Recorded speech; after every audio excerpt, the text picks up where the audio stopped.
Hello mga kalabs! Kumusta po kayo? Hapon po pala etong video na to. Dumiretso nga po kami ni Mama sa simbahan dahil magninina nga daw po si Mama. Kaso mga kalabs, pagdating nga po namin dito sa simbahan ay tapos na nga po yung misa. Nadatna na nga lang po namin sila tita na nagsusulat na nga po ng mga ninang at ninong. Kaya eto, pumunta po kami sa loob ng simbahan para nga po magpicture-picture. Magpipicture nga daw po kasi yung mga ninang at ninong ni Baby. Bali pamangkin po pala ni Mama si Baby na nabinyagan. Ngayon nga lang din po kami nakapunta ni Mama sa simbahan dito. Ayan mga kalabs, at nagpicture-picture na nga din po yung mga ninang at ninong. Yung mga ibang ninang nga po ay hindi na nga po nabuhat si Baby sa pagpipicture dahil umiiyak na nga din po kasi siya. Ayan nga, at pinadede nga po muna siya ni Tita Dayan. Baka sakali daw po kasi na kapag nabusog na siya ay pwede na nga daw po siya mapicturean ng mga ninang at ninong. Kaya lang mga kalabs ay ayaw niya na nga po talagang magpabuhat. Habang nagpipicture nga po yung iba, ako naman po ay tamang upo lang po dito.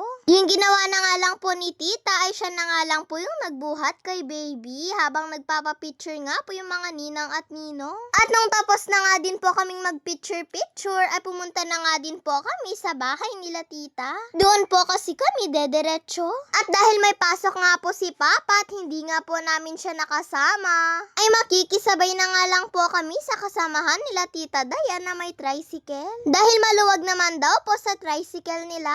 Ayan mga kalabs, at nakalabas na nga din po kami ng simbahan at sinusundan na nga din po namin sila Tita. Sa kanila po kasi kami sasabay. Sabi nga po nila Tita ay kami na nga lang daw po sa loob. Pero sabi nga po ni Mama ay okay lang naman daw po na kami na daw po yung nandito sa labas dahil nga daw po umaambon. Buhat-buhat pa man din po niya si Baby niya. Pero sabi nga po ni Tita ay okay lang dahil malapit lang naman daw po yung pupuntahan namin. Kaya dito na nga lang po kami ni Mama sa loob at eto paalis na nga din po kami. Mabuti na nga lang po mga kalabs at hindi na nga po tumuloy yung ambon nung papunta na nga po kami sa bahay nila Tita Dayan. Maya-maya ay nakarating na nga din po kami dito sa kanila. Pagbaba nga po namin ay meron nga din pong mga bata dito na naglalaro sa harapan. At naririnig nga po namin na may sinasabi nga po sila sa akin.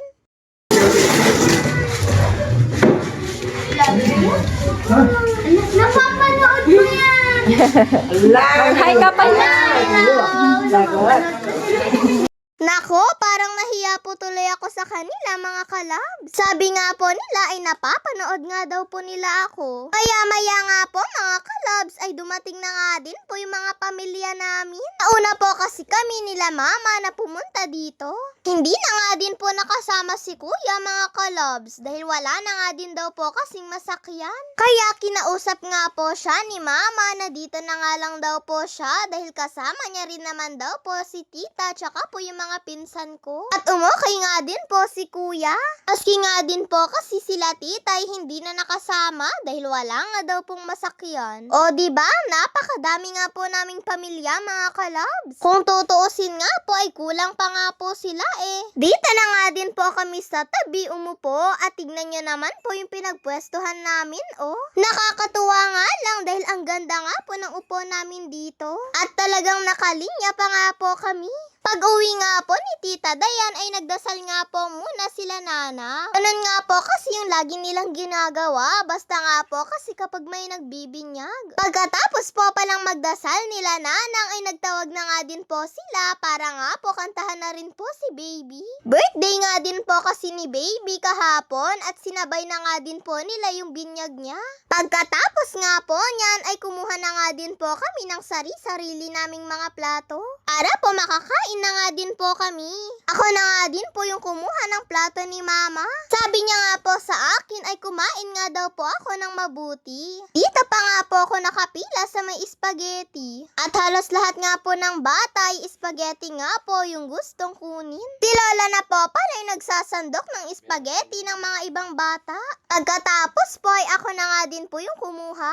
At kumuha nga din po pala ako nitong paborito kong chicken curry. Pagkakuha ko nga ay dumiretso nga po ulit ako dito sa labas at dito na nga din po ako pumwesto. Sabi nga po ni Mama, pagkatapos ko nga daw po itong kainin ay magdagdag nga daw po ulit ako. Konti lang daw po kasi yung kinuha ko. Katabi ko nga din po pala dito si nanang namin. Sila nanay at yung iba po pala naming kasama ay sa loob na nga din po sila kumain. Pinakita ko nga lang din po pala kay Mama eto pong bracelet na binigay sa akin nung bata. Sabi ko pa nga po kay Mama dyan ay kulang nga po yung isang letra ng pangalan ko. Pero ayos lang po mga kalabs dahil nagustuhan ko rin naman po ito. Siya nga po pala yung nagbigay ng bracelet. Nagulat pa nga po ako dahil ang bilis niya nga po itong ginawa. Kaya thank you sa'yo. Hindi ko lang din po kasi natanong kung ano nga po yung pangalan niya. Dumating nga din po pala sila tito. Lunch break nga din daw po kasi nila dyan at dito na nga din po sila dumiretso. Pagkatapos ko po palang kumain ay kumuha nga din po ako nitong puto, panghimagas ko nga lang po. Si Mama naman po ay kutsinta nga po yung gusto niya. Masarap nga din po yung coffee jelly na ginawa nila. Habang naghihintay nga din po sa oras ng pag-uwi, eto nga at nagkantahan nga po muna sila nanay. Kami naman ay dito nga lang po nakaupo sa tabi habang naglalaro nga po ng cellphone. Habang naglalaro nga po ako ay kinakausap nga din po pala ako ng mga bata. Sila po pala yung kasama nung nagbigay nga po sa akin ng bracelet. Ayan nga at nagpicture-picture pa nga po kami mga kalabs. Shout out po sa inyo! Maya-maya ay nag-aya na nga din po yung lolo namin na uuwi na. Pero sila nanay nga po ay maiiwan dahil sasabay nga po sila sa lolo namin. Eto nga at lumabas na nga din po kami dito sa kalsada. Happy birthday baby Kia at maraming salamat po sa iyo Tita Dayan sa pag-imbita po sa amin. Yun lang po mga kalabs. Maraming salamat po sa panonood ninyo. Mag-iingat po kayo palagi. God bless to all. Bye-bye po.